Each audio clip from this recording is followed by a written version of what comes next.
So I'll introduce myself. My name is Jason Sayer. I work for the London School of Architecture. I also write about architecture and buildings, landscape, places, spaces every now and then for a few publications as a freelance journalist. Before I start, I just want to give a quick shout out to the students at the LSA and any staff that may be watching. Hi. This obviously is going to be a good chance for you to all poke fun of me whenever we get back to school. So hopefully you find some good screenshots or some good quotes which you can mock me for later in this. Today I'm going to be reading from a book called Stasiland. You can see it in mirror form there. It's called Stasiland, Stories from Behind the Berlin Wall. And it's by a journalist and researcher called Anna Funder. And during her research, she interviewed lots of people who lived behind the Iron Curtain when the Berlin Wall was up until 1998. And these are all true stories in her book. And there's quite a few of them. I think there's about 13 or 16. Pardon me, 28. And she has interviewed many people to kind of create a truth, or to kind of build a better representation of the people who lived behind the Berlin Wall. And it's children, families, people who worked for the Stasi. So a broad mix of those who were influenced or who were the enforcers of those authorities that ruled East Germany and East Berlin. One of the first excerpts I'm going to read is the 16th story chronicled by Anna, and it's called Socialist Man, and it's about a guy who used to work for the Stasi. So the West would see this man as an enemy right now, and I think it's interesting to look at him, or to read this aspect, because we currently live in a time of contrived freedom.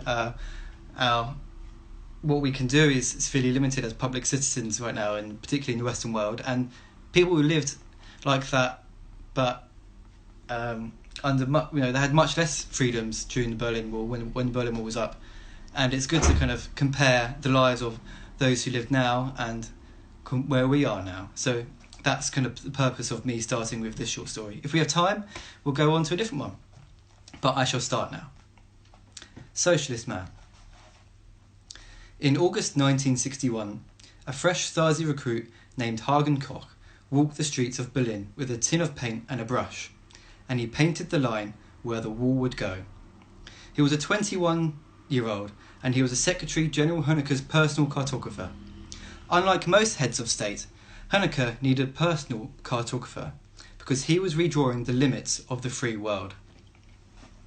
Koch's apartment is a cell in a honeycomb of high-rises, where a lot of the former Stasi officers and their families lived before the wall fell, and live still. The balconies have all been painted a pinkish colour. On some of them, sun umbrellas are furled in hibernation. The man who opens the door has a sort of glow about him, a bright face, receding hair and soft brown eyes. Koch smiles broadly and shakes my hand. He gestures around himself exuberantly, like a ringmaster. "Welcome to the Wall Archive," he says.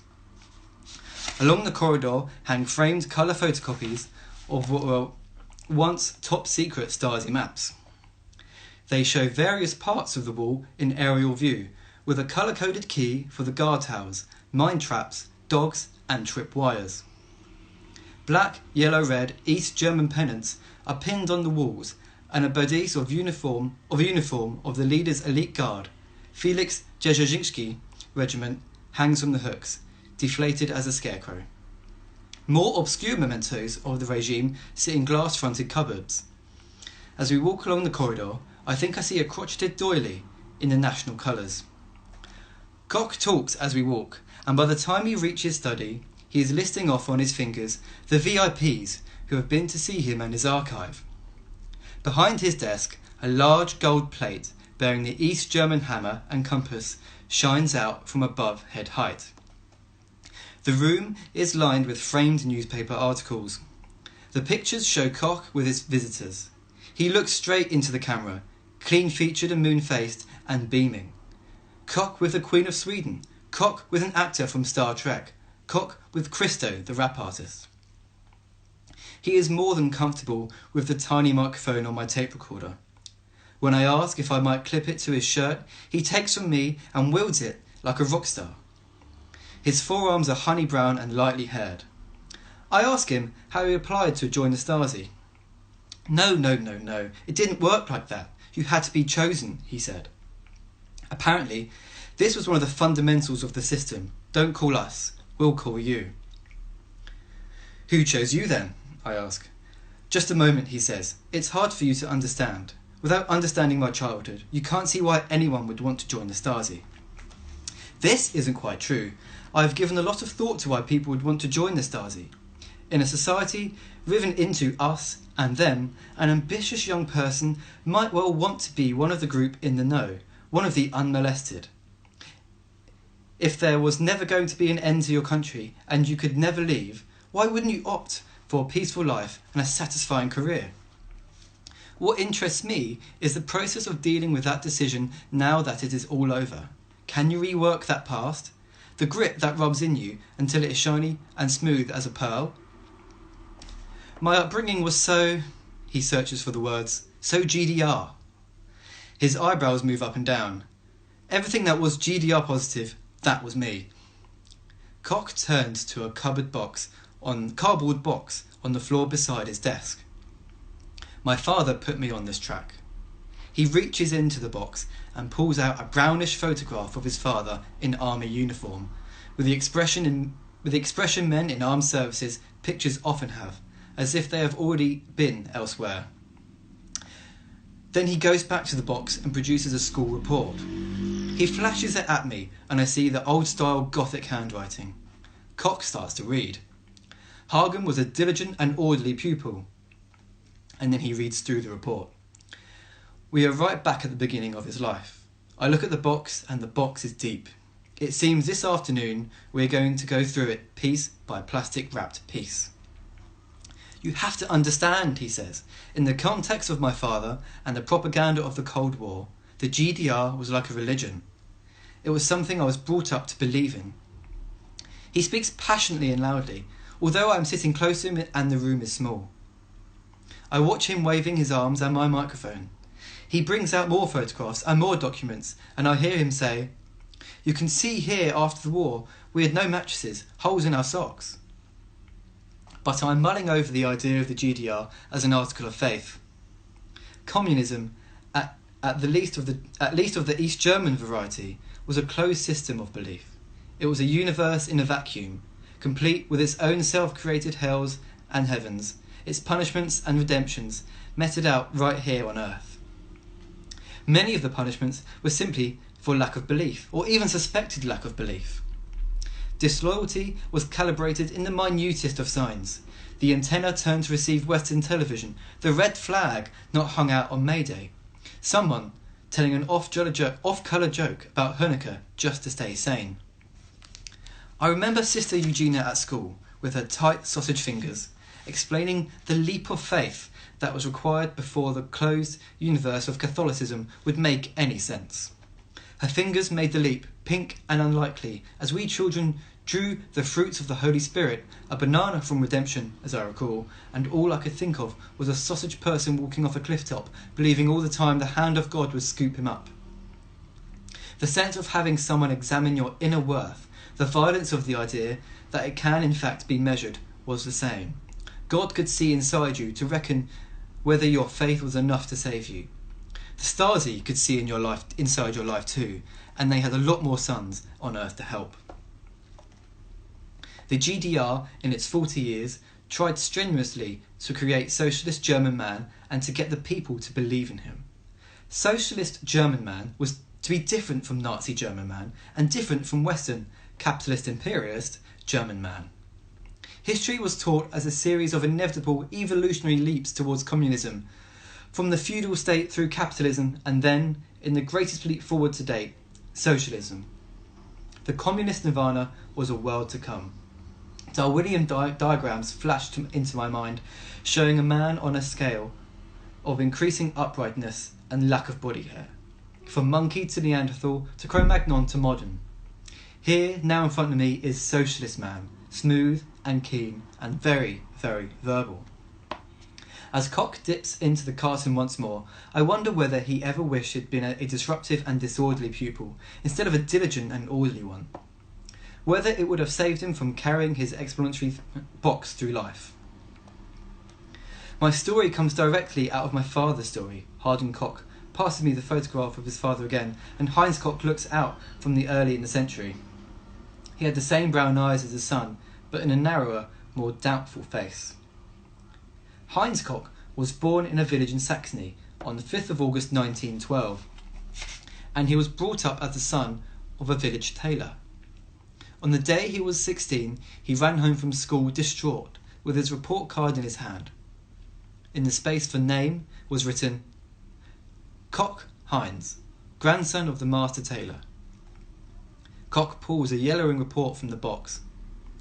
This occurred to me on the 23rd of the 3rd, 1929, he says, shaking the document. On that day, my father learnt of his illegitimacy. His big sister was his mother. Heinz was stunned by the realisation that everyone had lied to him. You hid all this from me for so long? Who was his real father? I ask. I'll get to that, Hagen says. According to the German moral code of that time, illegitimacy was terribly shameful. Heinz was immediately ostracised by his friends and left school. He decided to join the army, hoping that a uniform would hide the stigma of his birth. In September 1929, he signed up for a 12-year term of duty. Heinz Cock got more than he bargained for. By the time his term was due to expire in 1941, he found himself stationed in France as part of the Nazi occupation force and could not be discharged. In May 1945, after Berlin surrendered, Master Sergeant Cock somehow made it back to Dessau to his wife and 2 small children. He travelled over a landscape pockmarked with craters, through towns of rubble with pipes and plumbing exposed in the streets. People were crazy with pain and secrets. In the woods and on the roads were refugees, war criminals, rogue bomber groups and Allied forces who had started the Cold War between them before the Hot War had even ended. In Dresden, he thought he smelt the rotting flesh. But 1 week after the war ended, Heinz Cock was home. At the Potsdam Conference, Dessau was given to the Russians, and they released him from active duty. Cock is talking, dipping into his document box. Then he leans forward as if to tell me a weighty piece of information, and I smell his aftershave. On the 1st of September 1945, he says, the Soviet command issued Heinz with permission to ride a bicycle. Why did people need a permit to ride a bike? I ask. Because they can bring messages, pass on news, Cock cries. There was no other transport. People on bikes could evade checkpoints. They could have secret meetings. Clearly, the atmosphere of paranoid control had set in early under the Russians. All the same, I have started to worry about the level of detail we are sinking into. I steal a look towards his bottomless box, wondering whether we are descending into the morass for the sake of it, or whether there was some point to the bicycle tale. Then, as he turns away from me to put the document back in his box, he says, but beforehand, you realise, they had to vet his record to check that he wasn't an evil person. What was the point? Was Cock using the available evidence, in this case a bicycle permit, to construct or confirm a story of his father's innocence during the war? There's clearly a portion of the past here that cannot be pinned down with facts or documents. All that exists is permission to ride a bike. Immediately after the war ended, the Allies divided up their conquered enemy. The Americans, English, and later French took over the western parts of Germany, and the Russians took the eastern states of Thuringia, Saxony, Saxony-Anhalt, Mecklenburg, West, Pomerania, and Brandenburg. Berlin was divided among the victors in the same way, its western suburbs to the English, American, and French, its eastern ones to the USSR. But because the city lay deep in the eastern zone, its western suburbs became an odd island of democratic administration and market economy in a communist landscape. In their zones, Western powers set about catching prominent Nazis and establishing democratic systems of governance, a federated system of states, the division of political, administrative and judicial power, and guarantees of private property. In 1948, they handed over these institutions to the newly created Federal Republic of Germany, West Germany, together with massive injections of funds from the Americans' Marshall Plan. The Russians ran the eastern parts of Germany directly until the German Democratic Republic was established as a satellite state of the USSR in 1949. Production was nationalised, factories and property turned over to the state, healthcare, rent and food was subsidised. One-party rule was established with an all-powerful secret service to back it up. And the Russians, having refused the offer of American capital, plundered East German production for themselves.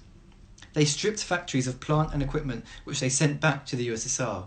At the same time, they required a rhetoric of communist brotherhood from the East Germans they had liberated from fascism. Whatever their personal histories and private allegiances, the people living in this zone had to switch from being, rhetorically at the least, Nazis one day to being communists and brothers with their former enemies the next. And almost overnight, the Germans in the eastern states were made themselves innocent of Nazism.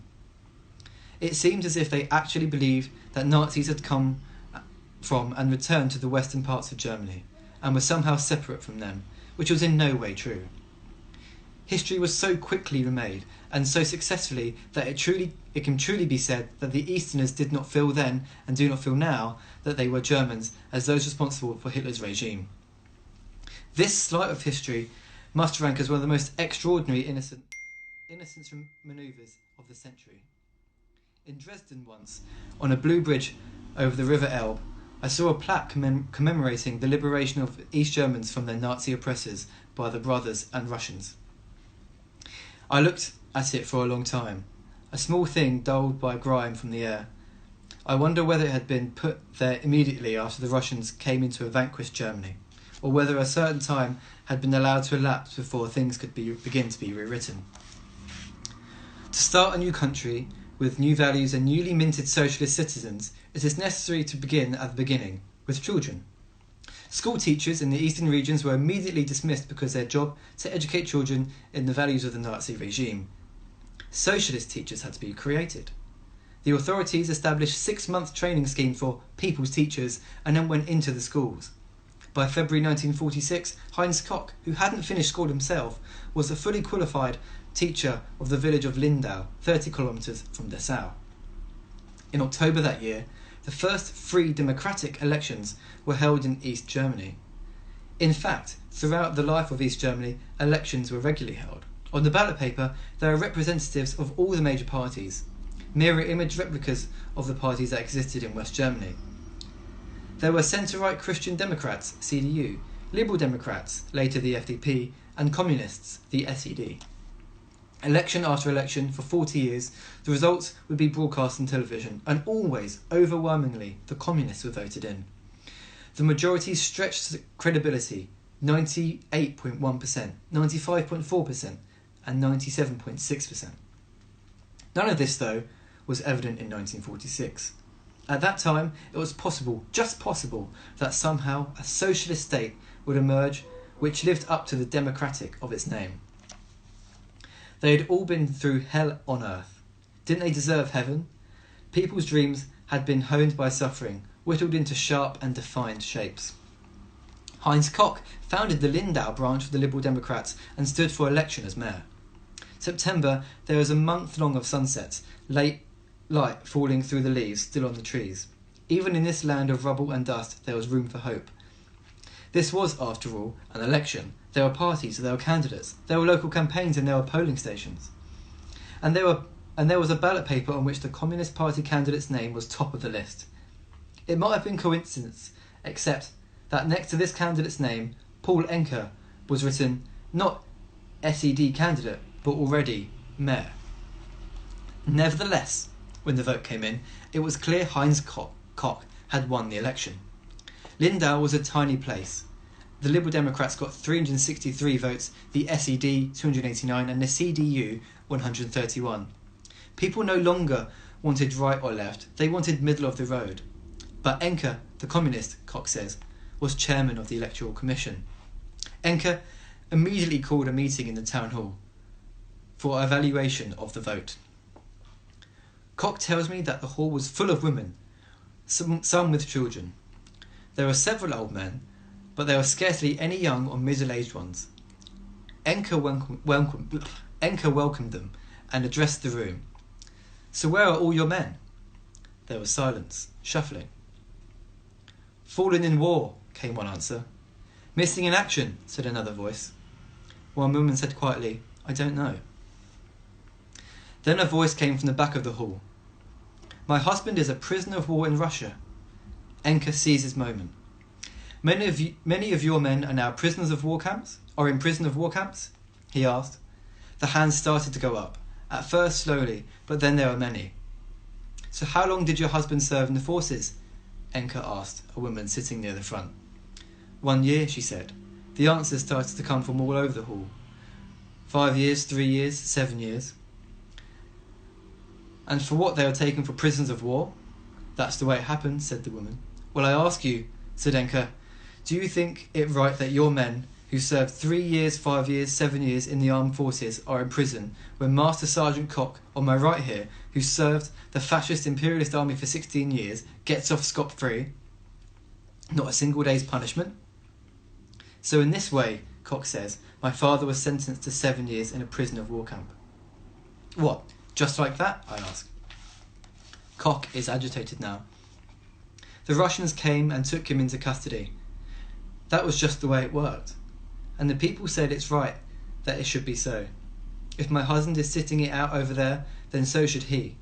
Between 1945 and 1950, Russian secret police imprisoned prisoners of wars, Nazis, and others like infantryman Heinz Koch who might have got in their way.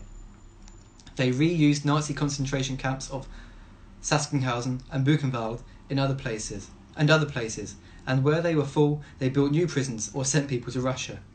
It is estimated that some 43,000 of these people died from illnesses, starvation, or violence after the war. In Lindau, the people helped the victors punish their fellows and called it fair." After nearly a month in custody, on the 22nd of October 1946, Enka came to visit his prisoner. Heinz thought his time was up. Enka started in on an unusual tack. "It's your wife's birthday today, I gather," he said. "Yes." "Wouldn't it be a nice birthday surprise for her if you came home?" "What would you say to that?" Heinz was confused. He had been steeling himself from transportation. "Is that possible?" he asked. "Sure it is. I am mayor, after all, and what I say goes." There was a pause. Then it became clear. "What are the conditions?" Heinz asked. "Relax, comrade, relax. It's simple, really. All you need to do is to quit the Liberal Democrats and come over to us. Become a member of the Socialist Unity Party. Just as soon as that happens, I can take you home. In fact, I can take you home today." Koch is looking at me closely. "What would you do?" he asked. "How should my father decide?" "For the wife and life, of course," I say. Koch is pleased, smiling and nodding and waving the microphone. "So," he says, "on my wife's birthday, Heinz changed parties and went home." In this way, the Lindau Communist Party annihilated its opposition and at the same time installed one of their own local primary school teacher under the threat of deportation to a prison of war camp. They had him where they could keep an eye on him. There was only one school, and the children of all the party members were there. Later that year, Hagen started school. Heinz taught all his pupils the doctrine of communism, including his little boy. He found himself educating good socialist citizens for a regime that had tried to ruin his family and his life. In late 1946, the communists founded Junge Pioneer, a youth organisation designed to instill in young children a love of Marx and country. For the older ones, the Free German Youth was established. The scheme mirrored exactly the Nazis' Pimpfer for small children and the Hitler Youth for adolescents. People joked that the Free German Youth and the Hitler Youth were so similar that only the colour on a neckerchief distinguished them. In both, there were meetings, torches, oaths of allegiance and confirmation ceremonies for 13-year-olds, complete with candles and prayer-like incantations. All small children were required to join the Pioneer. But this came too soon for the villagers of Lindau. They balked at seeing their children once more in line and marching, and refused to put them in uniform again for the powers that be. Heinz Koch was arrested and taken into custody. Enke said, "Why should the other children join up if the teacher's own son does not?" It was necessary for Heinz Koch to set an example through his son. He was released and given one more chance to show why he should not be deported. Koch turns to his box and pulls out a blue scarf. So, as a result, on the 13th of December 1946, I was the first child to wear this neckerchief around my neck. This is how Hagen Koch became a Musterknabe, a poster boy for the new regime. My gaze has wandered to the wall behind him.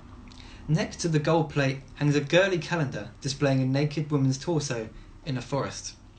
The photographer has cut off her head and legs below the knee. The caption reads, "Wilderness Area." Hagen Koch turns back to his box, his collection of strange talismans from a bygone world. "Let me show you this beetle," he says, pulling out a poster. He unrolls it. "Stop the American beetle" is written in large capitals across the top. Below, there is a drawing of a child holding a magnifying glass to the ground. Under it is a beetle with a human face with big human teeth. The beetle wears a jacket in the colours of the American flag, and its face is the American President Truman. These were all over our school, he says, and he explains why. In 1948, the Russians decided that they had enough of the small island of capitalist imperialism that was West Berlin.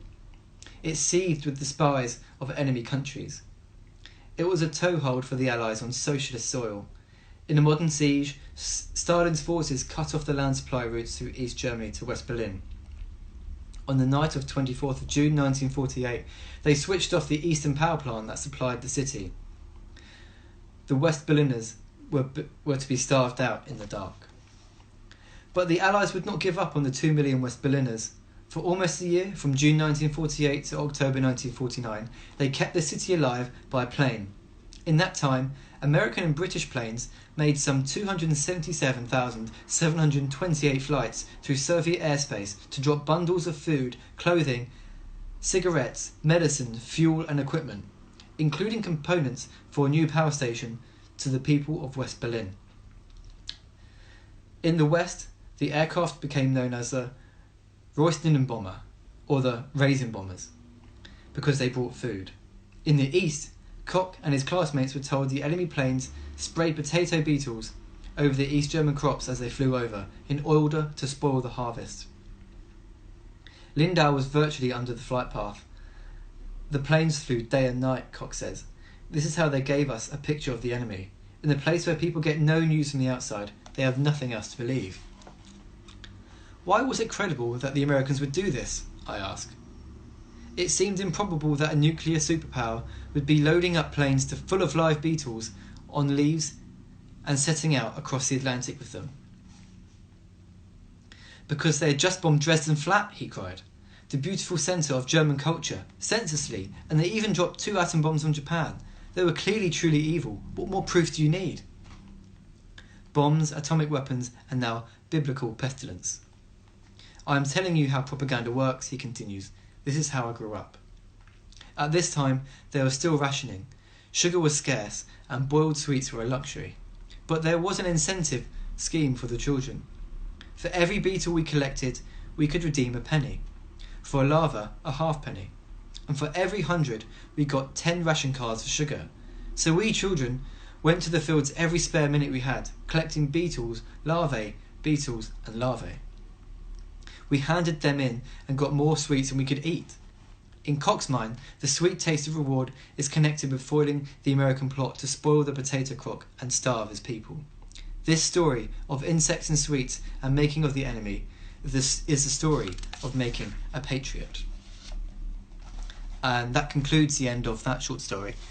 And that is just about perfect timing for the end of this book. If reading books isn't your thing, and which is why you've tuned in to listen to me read, there's a really good film called The Lives of Others, and it's a kind of a similar tale of a GDR employee and a member of the Stasi, and also a man who's living his relationship to the man that he's watching. I'd thoroughly recommend watching that film, but also reading the rest of this book, because there are other stories that are well worth reading and many tales that are worth listening to, particularly in this time. I hope you enjoyed listening. My name is Jason Sayer. I also have one chance to plug a magazine which I've been working on called Citizen Mag. It's published by the London School of Architecture. There's a bumper pack of good content in there. We've got Finn Harries, we've got Amanda Baillieu, we've got fiction and poetry and lots more critical reading for this time. You can find it over at citizen-mag.org. Just Google the hashtag Citizen Mag. So do find that if you get a chance. Thank you for all the positive feedback and have a lovely evening. Catch you soon. Bye bye.